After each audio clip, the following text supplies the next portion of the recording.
Right? We're all familiar, as people who work with youth and young adults, is that, at this point, you can't presume knowledge of pretty much anything. So I'm going to sort of I'm coming from that perspective today. Some of you are going to know some of the things I'm talking about. Some of you aren't. Some of you, like, Becky was saying, she runs into people who say, never even heard of St. Ignatius. So what I want to do today, Father Steve Krupa, who's a Jesuit, is going to talk tomorrow, right? Tomorrow about some more specific aspects of Ignatian spirituality in itself.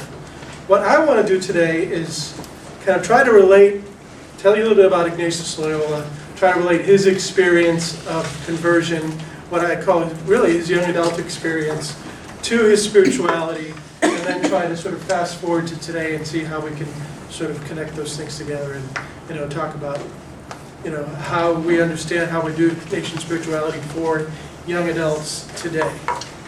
So we're going to start in the 16th century and eventually make our way up to the 21st century. Not everything in between, though, so don't worry about that. So I think one of those things that strikes me, Ignatius Loyola, at the urging of some of his fellow Jesuits, dictated sort of an autobiography memoir of his life to another Jesuit who wrote it down. And so we have actually like a first-hand account, although he does it in the third person, we have a first-hand account of Ignatius's experience leading up to the founding of the Society of Jesus.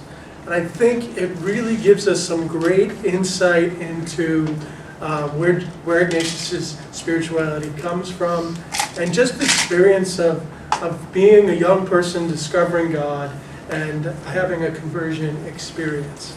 And you'll see that even the way he just begins his memoir, we already see that he's a young adult. He says up to the age of 26, he was a man given to the follies of the world.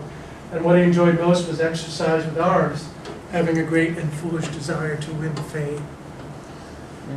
That's where Ignatius starts his story. At the age of 26, he's a soldier. He's involved in this battle in Pamplona, Spain, against the French. He urges his fellow soldiers to fight despite the fact that they're very much outnumbered. And eventually they do, in fact, lose the battle only after Ignatius is hit by a cannonball and his leg is shattered. And so Ignatius's conversion experience as a young adult happens in the course of his recovery from this terrible injury.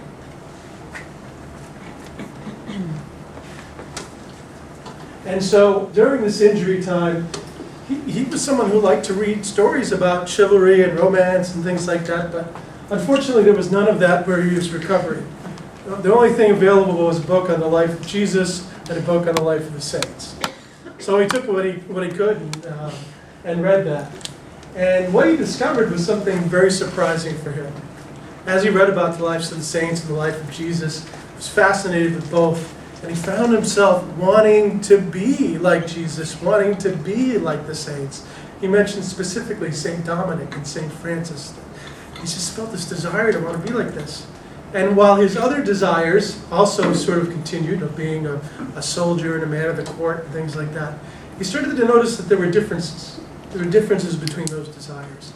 That those desires still came up, but they didn't stay with him as long as these other desires he was trying to have, to be like St. Francis, to be like St. Dominic. And you'll hear, in Ignatian, when we talk about Ignatian spirituality, you'll often hear the term discernment of spirits. And that's really kind of where his idea begins. He starts to realize within his own inner self, that there's already sort of some messages being sent about what God is calling him to do and the desires that he has.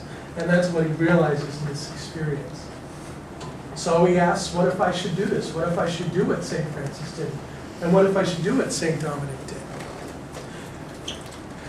Now, just fast forwarding a little, I think one of our challenges today, and this is one of the things that I've sort of concerned myself with lately, is these are the kind of questions I don't think a lot of young adults are asking today. A lot of the questions that we've sort of presumed people were asking over the years, even just why should God be part of my life? Or should God be part of my life? they're not even necessarily asking that. And somehow I think part of what our task is as young adult ministers is to start to find ways to facilitate the asking of those questions. I think in the past we just presumed people were asking those questions. I'm not sure if they're asking them anymore. And there are a lot of things that we used to presume that are starting to question. We presume young adults would come back to the church when, when they want to get their child baptized or when they get married. We can't presume that anymore either. So there's lots of things we've gotten used to presuming that open questions now. So part of what happens with St. Ignatius is he starts thinking about his past, about the things that he's done in his life. He starts to have a desire to confess his sins. So much so that he starts confessing them over and over again and becomes sort of obsessed with this. But then as he goes along, realizes that this is a temptation. That he shouldn't be, once is enough to confess his sins. And so he starts to moderate his desire. But it is that process, I think we see this in the first week of the spiritual exercises, which is largely the meditation on our own sinfulness. We see this process happening in the first week of the exercises. We end up looking at our past, we end up looking at our sinfulness, and seeing how that is incorporated into who we are.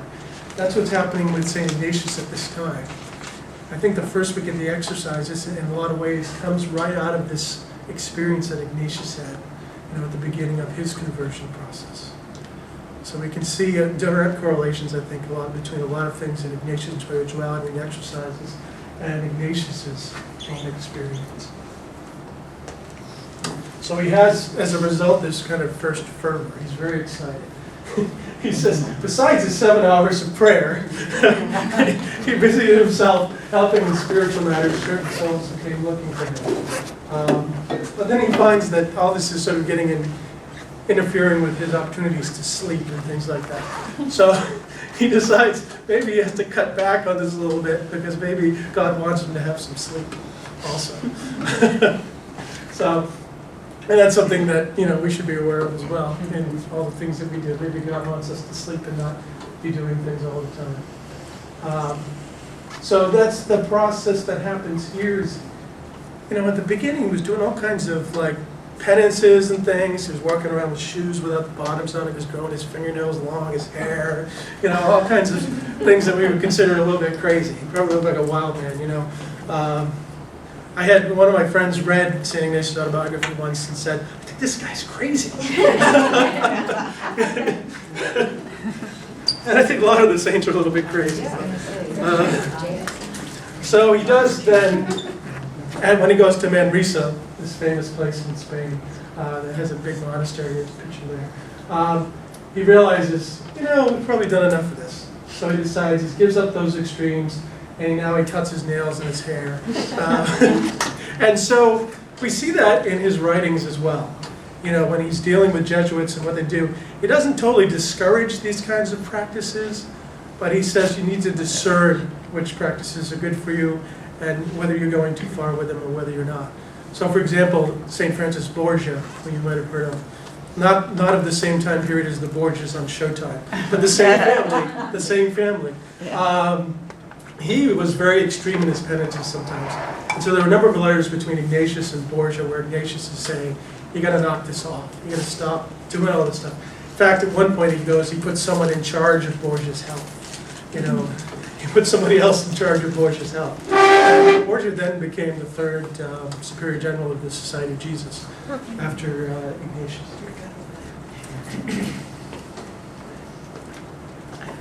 And then there's this process of seeking we talk about. We have the Seeker's Retreat in Caris. And so he embarks, and in Barcelona a little more than 20 days. He's eventually wanting to make his way to Jerusalem. He has this idea that he's meant to go to Jerusalem and minister to people there, to help convert people in the Holy Land, to help people in the Holy Land. So he starts to have this vision, and as he's going and starts making his way there eventually, he starts talking to people on the road. He starts doing kind of spiritual direction himself, talking about God. And he talks about this experience, and he gets to a certain point where he realizes, he even wants to sort of give up that a little bit. But there's this one woman that he got a lot from. And this idea that she placed in his mind about being placed with Christ, this becomes one of the center points of his spirituality. So I always like to point out the fact that St. Ignatius got that idea from a woman. Yeah. This becomes a centerpiece of his spirituality, having this personal encounter with Christ, being placed with Christ by God. And we see that too in the exercises. The exercises are all about the life of Christ. But focusing on Christ's experience, his public ministry, that's the second week of the exercises. The third week of the exercises is a focus on his passion and his death. And then the fourth week of the exercises focuses on Jesus' resurrection. It's all about Jesus. Ignatius was all about Jesus, is why he called it his community the Society of Jesus, the companions of Jesus. So that really becomes the focus. That becomes the thing he's striving for. Now that's a picture of in Jerusalem where Jesus' footprints are. Ignatius finally does get to Jerusalem. And one of the things that happens when he gets to the Holy Land is he goes to see Jesus' feet, and then when he's going back, he realizes he doesn't remember what direction they're facing in. So he goes back again, has to bribe the person that's there so he can get back and to see them again, so he can see what direction they're going in. So there's a little kind of like youthful sort of immaturity to Ignatius even still at this point. When I first read this, it reminded me of Saint Teresa. Therese. Therese is, if you've read Therese's autobiography, there's a point at which she's in the Colosseum, and she breaks into the Colosseum so that she can get a stone from the Colosseum where the martyrs were martyred, so she can have that stone. It's kind of, there's the same quality to it with Ignatius. You don't usually put Therese and Ignatius sort of in the same category. There's something to that. What happened, though, was that the Franciscans, who were kind of in charge there in the Holy Land, said, it's really dangerous to be here right now. You shouldn't be here. And he was insistent that I'm going to be here unless, I'm compelled to leave. And they said, well, basically, you have to go or we'll excommunicate you. So he got kicked out of Jerusalem and had to go back. And so then he had to figure, what's next? What am I going to do now? Because this is what I thought God was asking me to do. And now it seems that this way has been barred to me. And so I think that's an important lesson for us when we look at the experience of young adults and the exercises and discernment. To say, what we see God calling us, the direction we see God calling us, or what we see God calling young people that we work with to, may not always be the thing that God eventually has in mind. My friend Jerry Fagan, a Jesuit who just died in the New Orleans province, would like to talk about the grace of Plan B in this regard. That, Ignatius here received the grace of Plan B. So he had to figure out what he was going to do next. So he started kind of wondering, and he realized that maybe he needed to go back to school. He wasn't really well educated. He had a pretty good education as far as that went, but he realized he needed to do more. Part of that was the prompting of the Inquisition, who on a number of occasions arrested him because they were a little afraid of what he was doing, talking to people about God and stuff, and he didn't seem to have any qualifications. So part of that was a response to that. He decided to go back to school. Eventually he ends up, after going to 2 other schools, and he kept running into problems with the Spanish Inquisition. So finally I think he decided, I got to get out of Spain. They keep bugging me. So he went to the University of Paris. And it was there where he really started to gather this group of men around him, started leading them in the exercises, which by now he had basically drawn up during the course of his journey. He had this rough form of the spiritual exercises, and he led people like St. Francis Xavier, Blessed Peter Faber through the exercises, and a number of other men who became part of that first group of Jesuits. And they were the ones who then became the first Jesuits. They were the ones who decided to pledge themselves to the service of Christ. They had to decide how they wanted to do this. And I think this is an important part of Jesuit spirituality as well that sometimes gets overlooked. Ignatius was always really big on obedience. And some people would see that as a negative. But I think part of the reason he was big on obedience is because he saw that as so important to community. Here's this group of men who are friends. They have to decide, do we all just want to go off in our own directions and do our own thing for God, or do we want to remain together as a community? And if we do, then how do we do that? And so they said, yeah, we want to remain together as a community, and the way in which we'll be able to do that is by pledging obedience to one of our number. So they took a vote, and Ignatius came on top of the vote, and he said, vote again. And he said, I don't really want the job, vote again. And they voted him in again. So he said, okay, this seems to be the will of God and the will of you, so we'll try to do this thing. They go to the Pope, get permission from the Pope to start this thing called the Society of Jesus in 1540.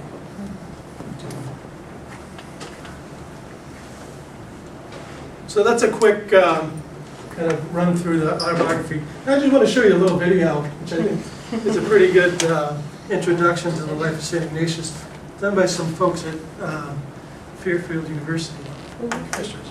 I've never heard of that.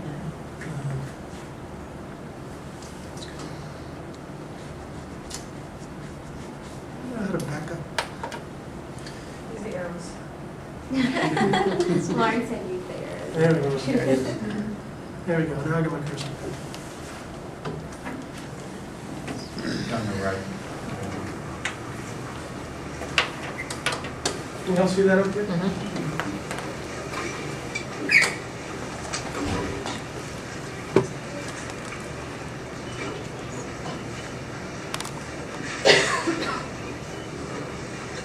Oh, hey. Yeah, that's right. Talking Olive. What you might call an attempt at making the next 10 minutes a lighthearted journey for all of us.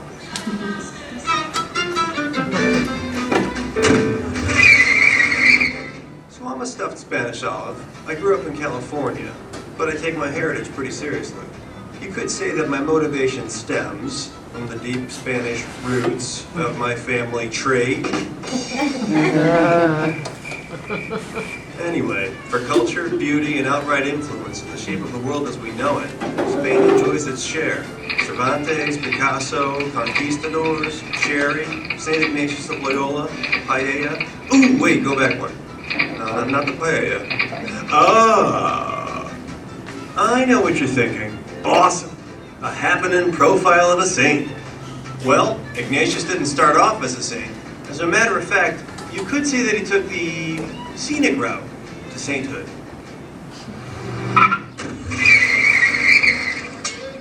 Well, here we are, the castle of Loyola in northern Spain, birthplace of St. Ignatius. Not the humble beginnings one might imagine for a saint. 1491, Inigo Lopez de Loyola was born into a family of minor nobility. At age 13, he was sent to live with Juan Velasquez, a family friend, who also happened to be a treasurer in the court of Ferdinand and Isabella. Ignatius, the young courtier, developed grand visions of chivalry and battlefield glory. He took great care of and pride in his physical appearance, and was no stranger to the ladies. In addition to walking around town wearing a sword, he was known to drink, gamble, and even brawl. Yup, he was about as far from a saint as you'd like to get, but hey, he's young. There's still time. In his late 20s, Ignatius found direction and purpose as a respected army officer. Though he was a dedicated and courageous soldier, his lifestyle stayed the same, and his motivation still leaned toward the vain and glorified. Funny enough that it was his appetite for glory that would change his life. Pamplona, May 21st, 1521. Outnumbered 13 to 1 and encouraged by Ignatius, Mayor Miguel Herrera chooses to fight rather than surrender Pamplona to invading French forces. 6 hours into the futile battle, Ignatius, leading the effort, is struck by a cannonball that rips open his left calf and shatters his right shin. With their larger-than-life champion gravely wounded, the Spanish troops lose their spirit and surrender. The French were so impressed with Ignatius' skill and bravery that they treated his wounds and carried him home to Loyola. Sorry. This is where things get ugly. Doctors had to re-break and reset Ignatius' leg. After it healed, a protruding bone created a lump, which did not agree with Ignatius's vanity. He had the extra bones sawn off and the shortened legs stretched out with weights. Since the state of medicine in 1521 was soaked rags on rusty saws, and television was a good 450 years off, Ignatius began a very long, painful, and boring recovery. To pass the time, Ignatius read the only two books in the house, the life of Christ and the lives of the saints. Not his first choice by far, but better than nothing. Gradually, though, as he reflected for days and months on end upon what he was reading, the thoughts and desires that had always motivated Ignatius were being challenged by an increasing desire to serve Christ in some meaningful way. With his wounds healed, and after a lot of contemplation on his place in the world, and against his family's protests, Ignatius turns away from a life of wealth, excitement, and nobility, and decides to travel to the Holy Land to serve pilgrims there. He sets out for the sanctuary at Montserrat, where he confesses his sins for 3 days, leaves his sword at the altar of the Black Madonna, and trades his fancy clothes for those of a beggar. A penniless drifter, Ignatius finds shelter in a cave in the nearby town of Manresa. Though he has confessed his sins, he struggles with his own humanity, his relationship with God, his ultimate role. Over the course of the next year, as Ignatius meditates on these things, he jots down reflections of his prayer experiences. These notes become the basis for the spiritual exercises, which have allowed millions of people to better understand themselves, each other, and their relationship with God for over 500 years. But that's a whole different video. Though he lived with hunger, sickness, and uncertainty throughout his time in Manresa, Ignatius was realizing life-altering truths, the greatest of which came as he rested on the banks of the Cardinal River one afternoon. Staring into the water, he was overcome by an understanding that God was in all things, and that his presence wasn't confined to buildings or ceremonies. This great revelation of the dynamic nature and presence of God in everyday life would be a major founding principle of the Jesuits. More importantly, it motivates Ignatius to stop living in a cave and get going to the Holy Land. By way of Barcelona and Venice, Ignatius lands in the port of Jaffa in August of 1523, and after a short time in Jerusalem, he's sent right back by the Franciscans. They didn't want to be responsible for the safety of a pilgrim do-gooder wandering around an inhospitable city. Back in Spain, Ignatius began to counsel others in the basics of his spiritual exercises, but the Inquisition was on, and the authorities weren't thrilled with the laymen teaching his original concepts. Though eventually set free, he was barred from preaching until he secured some credentials by way of an advanced university degree. See where this is going? Well, Ignatius' childhood education left something to be desired, namely Latin.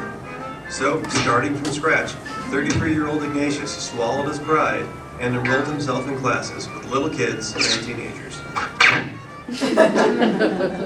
After 2 years of being the only student with a beard, Ignatius was ready for college. He got into trouble again at the University of Alcala and went to jail, after which he went to the University of Salamanca. Sort of. Tired of the harassment and lost in the inflexible education structure of Spanish institutions at the time, Ignatius headed off to Paris. At the U of Paris, Ignatius found an entirely different educational experience that stressed progressively building knowledge and active participation throughout a course of study. He also finds like-minded individuals like Francis Xavier and Peter Faber. After completing his studies and being ordained, Ignatius and a handful of buddies set up in Rome. Since the Holy Land was off limits, they decided that the best way to serve would be to form a community at the disposal of the Peb. Though they had never intended in forming an organized group, on September 27th, 1540, Pope Paul III gave formal approval to the brandy new order of the Society of Jesus. But there was a lot of work to be done, and with only 10 members, the Jesuits knew they would need greater numbers to have a meaningful impact in the world. Knowing the importance of a solid education, Ignatius and the Jesuits opened schools in Europe and Asia to instruct young recruits. By 1548, 10 colleges were turning out hundreds of highly educated young men, and the public took notice. It wasn't long before the Jesuits were asked to open schools for everyone, something they had never anticipated. From then on, the number of Jesuits soared, and Ignatius worked like a dog, setting up schools and universities all over the world. So here we are, 28 Jesuit colleges and universities in the United States alone, where students study philosophy, law, medicine, theology, business, film, engineering, you name it. The scope of disciplines reaches back to a letter Ignatius wrote in 1551, stating that those who are now merely students in time will depart to play diverse roles. Their good education in life and doctrine will be beneficial to many others, with the fruit expanding more widely every day. Jesuit institutions require students to look beyond themselves and to participate in a world that can benefit from their talents. So, wondering where you fit into this picture? Segue! Whether a student, professor, or staff member, you're part of a unique tradition in education that values critical thinking, social responsibility, and personal development for the betterment of all humankind. This isn't just a place to study, teach, or work. It's a state of being that is constantly evolving in concert with the world of which it is part.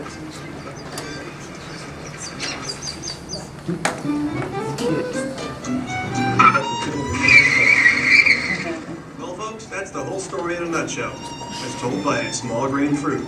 You've got a lot to think about, and I've got a bull to fight. Hey, it's a cartoon. I can do anything I want.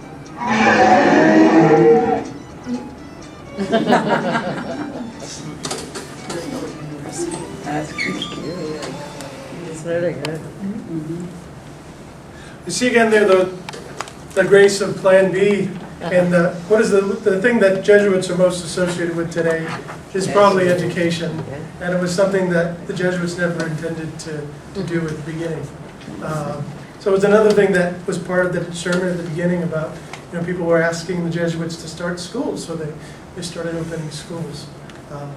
So that's part of, I think, Ignatian spirituality is constantly sort of updating and adjusting according to the signs of the times, as we often say, and according to the needs of others.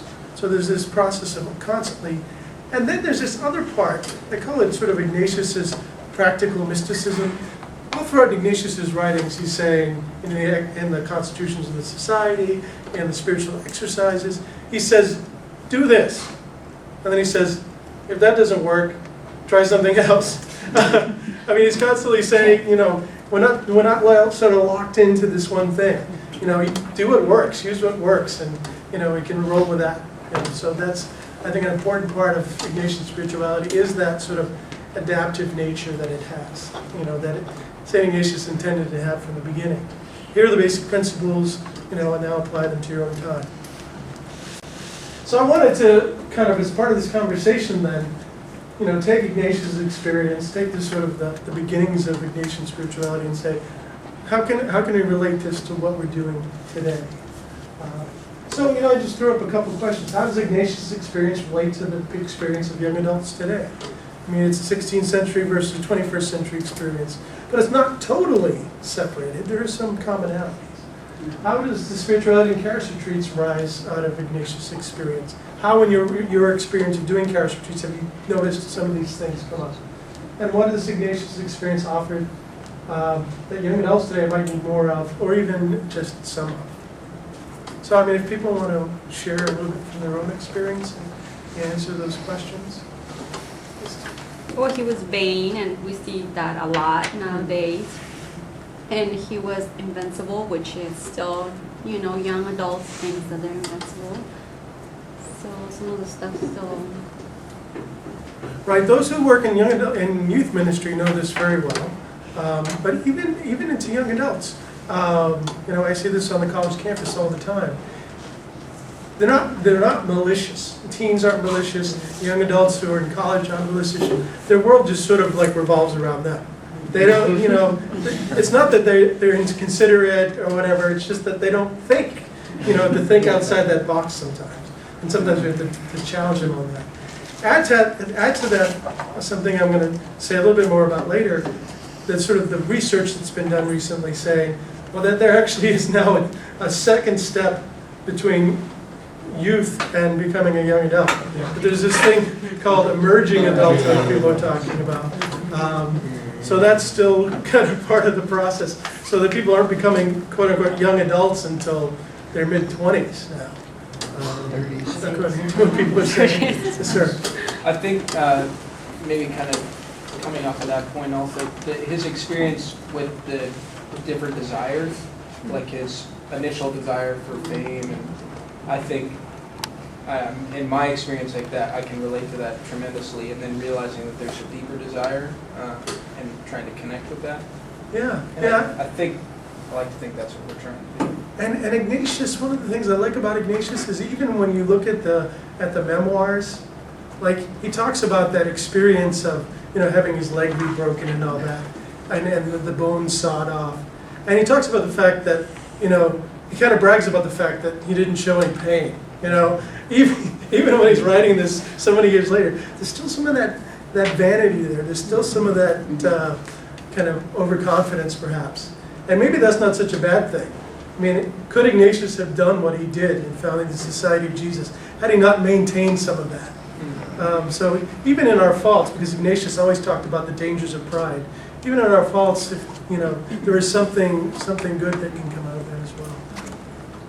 I think the idea that God is in all things, that somehow young adults and college students, whatever, adults, have to have some sense of incarnational theology that Ignatius can offer and kind of tie in, that this life, your life is God's life within you. It's not separate. You're not. So I guess you don't have to go out and find God. God's not hiding out there somewhere for you to seek it. That God is present and always there. Are you Yeah, really isn't that there? great? That's his book. Mark had the book called Are You There? It's a cosmic book. He didn't even have to plug his own book.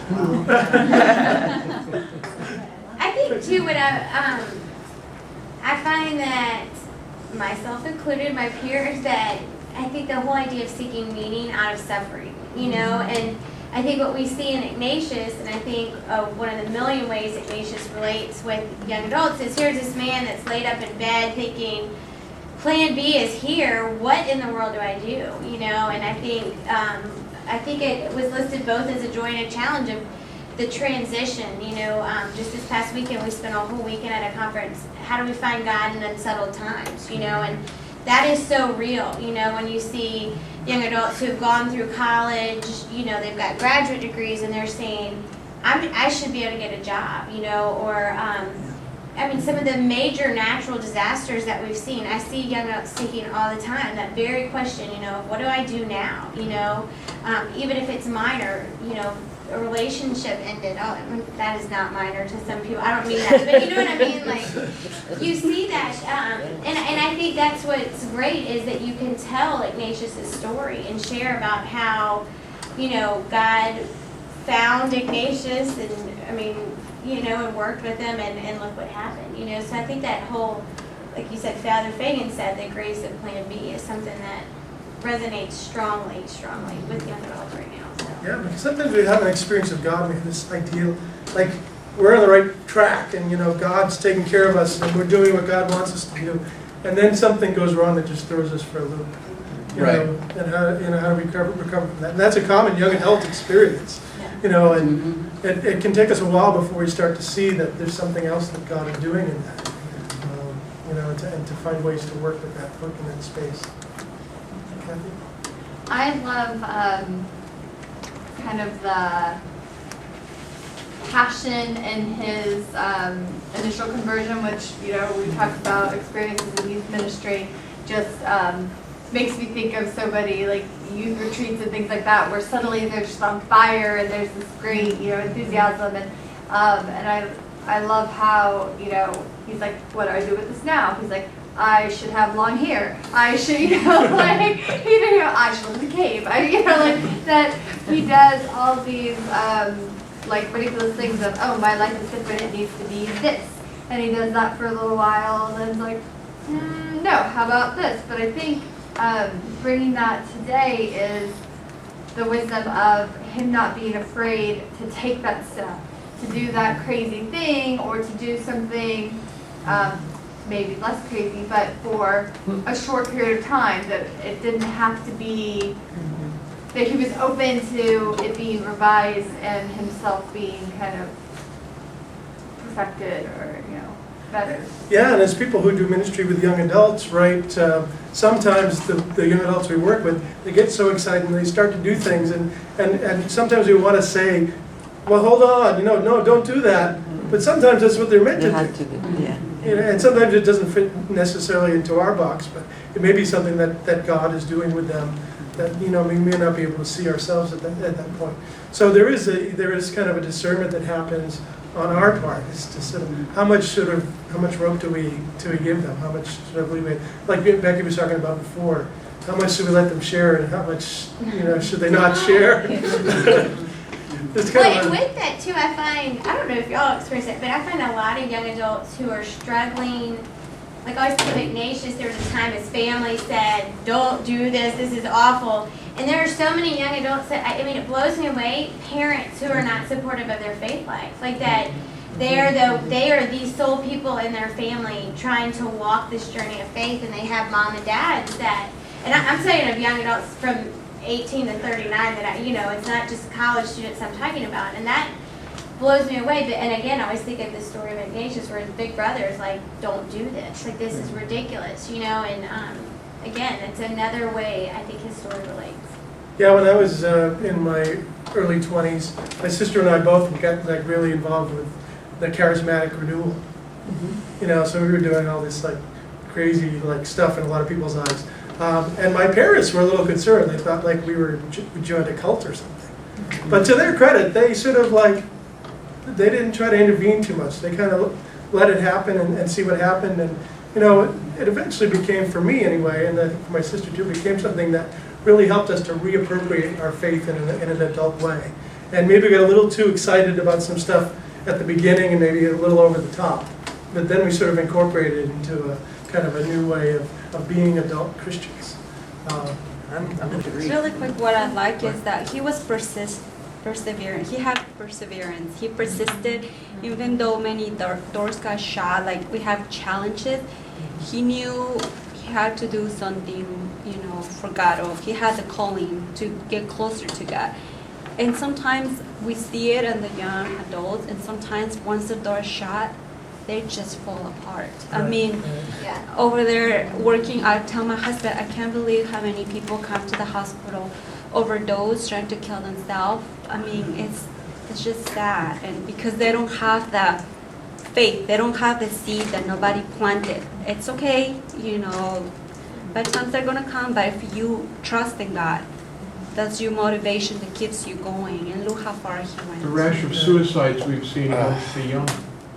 Yeah. Because they don't have any formation of conscience or any, if life gets tough, okay, I can just do X, and it's all done, and the pain goes away. And they have no concept of the others that are left behind that are in all kinds of pain. And isn't it in the military right now? It's The been, suicide rate is very in the high. last 4 Well, months, it's been out of control. Yeah. We had just, on my base, we had a guy walk outside, grab his pistol, done, right there in front of everybody. So it's been actually a rash within the last 4 years. It's a straight spike. This is why I'm so glad that we're doing this initiative to out to military. Yeah. I was given a talk in Urinal Ministry a number of years ago, and Archbishop O'Brien was there, and at the time he was Archbishop of the military, and he said to me, and I hadn't really even thought about it before, he said, I have one of the largest young adult Catholic communities Yes, in the Yes, world. we do. We did. Yeah. I got them all one look. I got them within 55 miles of each other.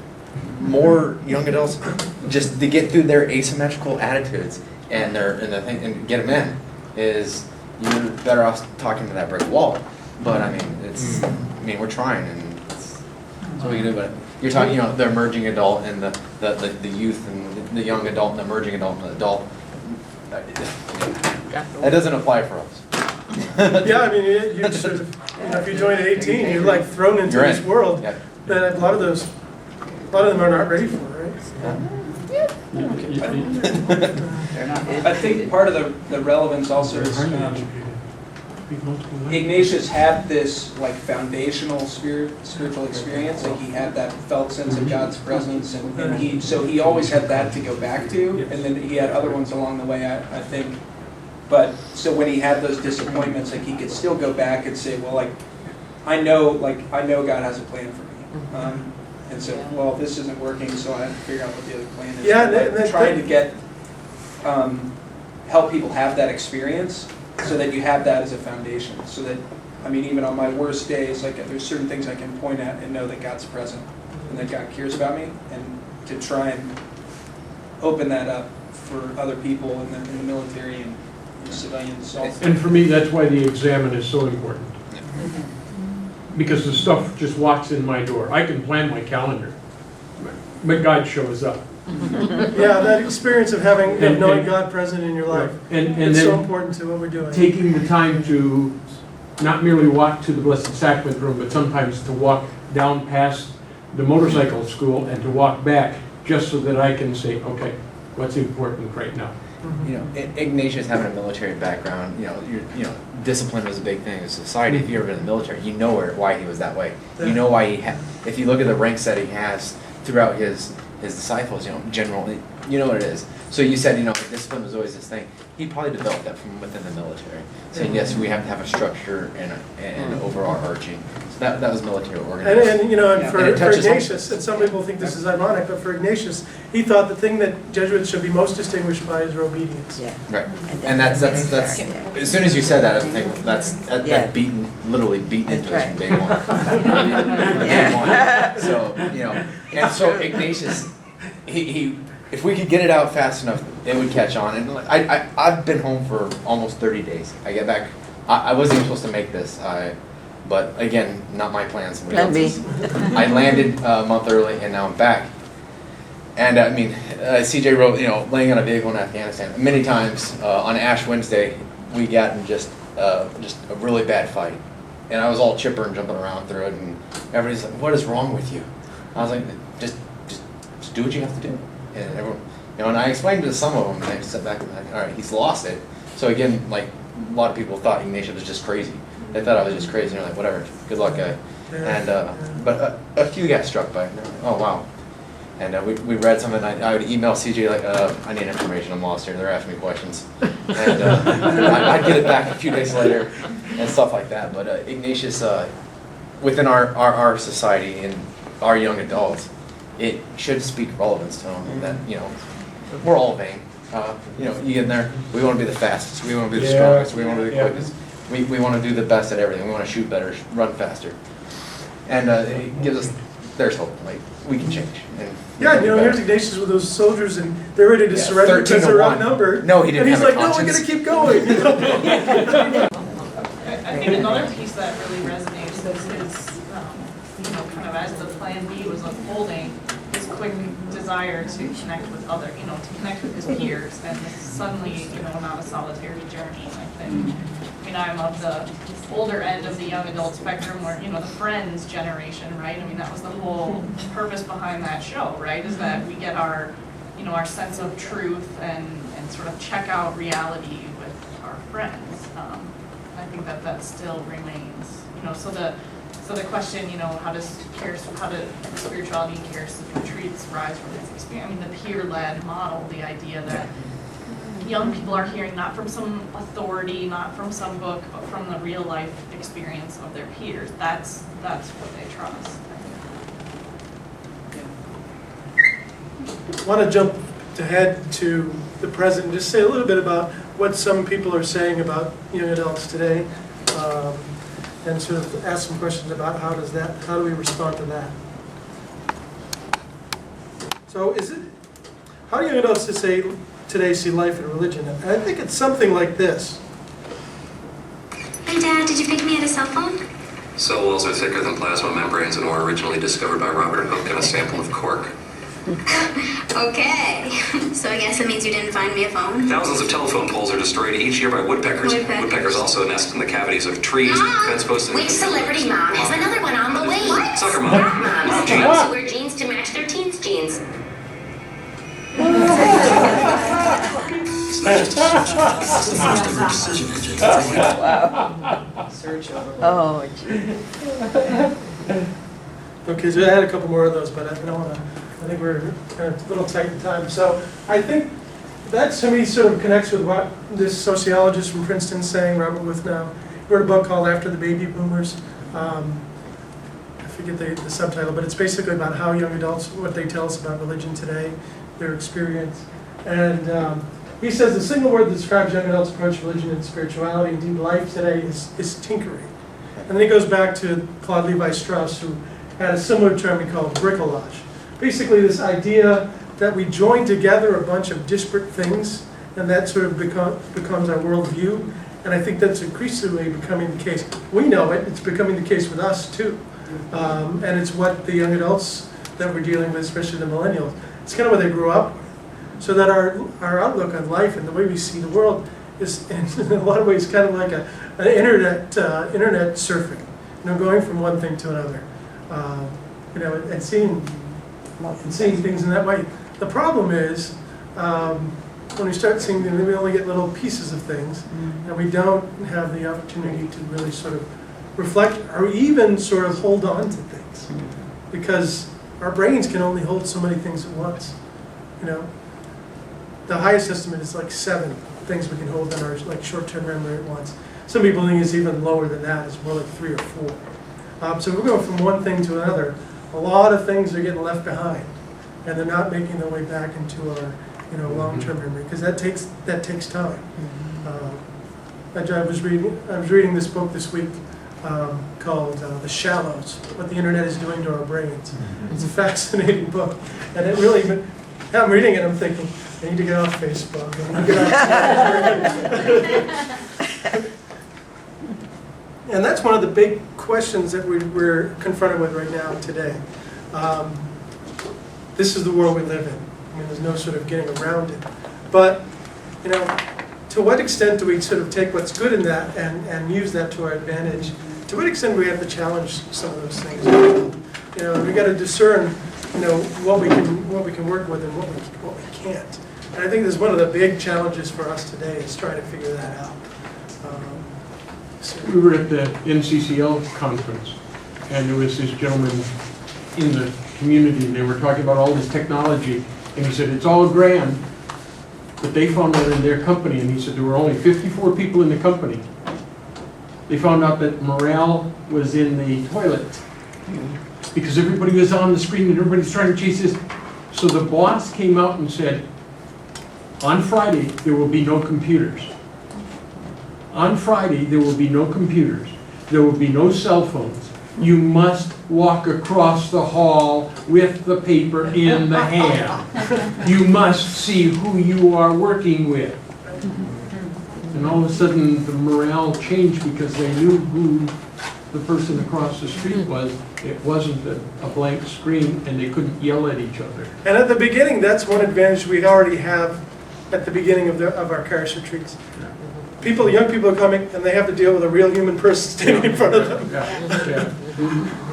And I think we're starting to lose that. There was an article in the New York Times recently about how young people are losing the art of conversation. There was a quote in there from a 16-year-old boy said, "Yeah, I'd like to learn how to have a conversation one day, but right now I'm too busy." Busy typing.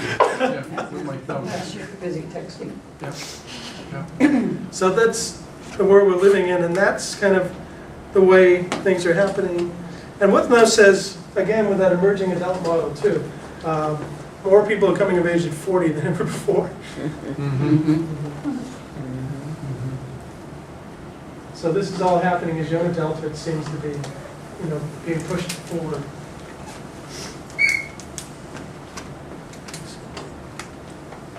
So what we see is positive progress. I mean, this is another issue too, is that in our society we tend to see all technological progress as good, as having sort of no moral weight in a sense. Well, I mean, I think we have to start questioning that. In my book Already There, I sort of question some of that about Facebook and about blogging and stuff like that, how it gives us the illusion of community but not real community. And I said, I feel like I'm saying rock music is evil, because that was the thing when I was a kid. The question was, is rock music evil? Now is it the internet evil? Well, yes and no. I mean, we have to sort of discern kind of what we need. So I think we need to provide young people with like a cannonball experience that Ignatius has. Experience to step back, reflect, connect, and something I've been saying about retreats for years, because I've been doing youth and young adult retreats for like 30 years now. when I first started doing them, we did these retreats where we kept them busy all the time. The day of those retreats is over, and whenever I see anybody doing them, I'm like, no, you can't do that. Because really what we need to do is less. We need to give young people time to step back and reflect. There's enough busyness in their lives already. So that's a huge thing. And that's one of the gifts of Ignatian spirituality. Because it's so focused on this time of reflection. It's so focused on silence and having quiet time. And that's been, from the beginning, one of the important emphases of Charis ministries and Charis retreats, is that the young people come on the retreats, have the time to go off by themselves in silence, reflect on what's being talked about and what they hear in the talks and things like that. So that's so crucial and as part of what we're doing, coming right out of Ignatian spirituality.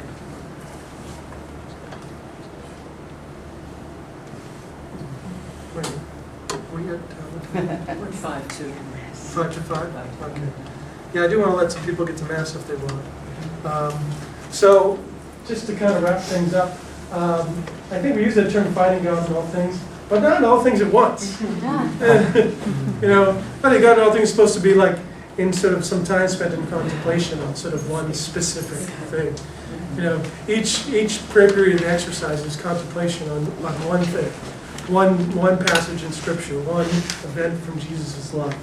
It's not we're not trying to reflect on the whole of Jesus' life all at once. So that kind of sense of just reflecting on the one thing. Chance to unplug, I think we just need to emphasize, I think that people are, when I was doing retreats at the beginning, we take people's watches away.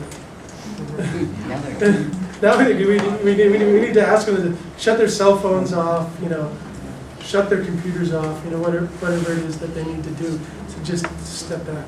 And I find myself running into that same temptation when I'm on retreat. I still, I find myself still checking email and things like that. And challenging myself to not do that. Okay, I've got a question. I'm curious what you would say about this. As I was listening to you earlier, I was trying to distill out what for Ignatius were the big game changers. Referencing your question about what we should be doing in our retreat ministry. And I wrote down two things. One is what you're talking about here in terms of space. The cannonball served up months of it for him. But then the second, and I haven't heard you ever deal with this much until this last comment you made about Jesus, which is he had the two books, Life of Christ and the Saints, which filled the silence. And so it seems to me that we can open up silence, but the way that we're programmed and shaped is to rummage around and look for something else to fill the silence. You know what I mean? And so what I'm struggling with here is the Jesus aspect, and let me just even tag a little bit more on a little bit of concern as a person who tries to keep up with research and is aware of what Christian Smith is saying about moralistic therapeutic deism. Is this. I love the notion of God in all things. I sometimes wonder if Ignatius would say, you're focusing way too much on that and way too little on Jesus. Right. We are the followers of Jesus. We're the society of Jesus. Now, side by side, Ignatian spirituality, I would say, is the finding God in all things, but also the personal encounter with Jesus Christ. And I was with a group, I did a Mass for a group of young adults a couple weeks ago. Angela was there. And in my homily, I said, was this Feast of St. Peter's and Paul. I said, what Peter and Paul are talking about in these readings today is a personal encounter with Jesus Christ and how that transformed their lives, and that's what we should be about. And several people came up to me after the Mass and said, why doesn't nobody ever tell us that? When I think all of our silence, they're always given tools to help. Like I love how you say nurturing their spiritual memory, and I think we're giving within the silence. They're taking a moment to reflect on how are the Scriptures speaking to them, or what we give them questions, that kind of thing. So, because I agree with you, Sean. It's not just about. Stillness is important, but and I think our retreats do that. Give them something to help foster that encounter with Christ, or help, whatever, fostered by the right word, nurture it, that kind of thing.